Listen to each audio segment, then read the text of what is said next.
If I didn't document this restoration, I don't know if anyone would believe it. This piece had it all, with water damage, painted inside and out, and no hinges. I started by fixing the hinges, which involved a lot of careful measuring as there's no adjustability. Next, I made my repairs with 2-part epoxy putty. I then moved on to the time-intensive process of removing all the paint. For this, I used a combination of sanding and chemical stripper. As much as I hate using stripper, there's something special about watching it cook the paint. Once I started scraping off the paint, I realized I had a lot more work ahead of me as there was a thick coat of primer underneath. So I applied another coat of stripper and used a green Scotch-Brite pad to remove the last bits of primer. Finally, cleaned the piece with a denatured alcohol to neutralize the surface. Once I started sanding, I found a lot of burn-throughs from the prior restoration attempt. So I decided I was going to do some re-veneering, and to make that easier, I disassembled the piece. I like to use spray-on adhesive to apply the veneer as it's quick and efficient. With the piece partially disassembled, it was much easier to trim the edges. Before veneering the top, I leveled the water damage with my sander. Finally, I installed new edge banding on the rest of the piece. I'm a fairly patient person, but there was no chance I was stripping the inside of this piece, so I decided to paint it black to give it a more professional appearance. I then started the finishing process, which involved staining, sealing, and doing my color corrections to hide previous repairs. The next step was to apply toner to blend the various wood tones and give a cohesive look. This part of the process is fairly artistic, as some areas of the piece get more color than others.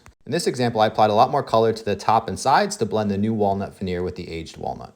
Once I was happy with the color, I wrapped the piece up with a couple clear coats. And after all that work, here's the final result. This piece was an absolute battle to restore, but I'm very happy with the way it came out. I'm curious, what do you think the prior artist would think of this restoration?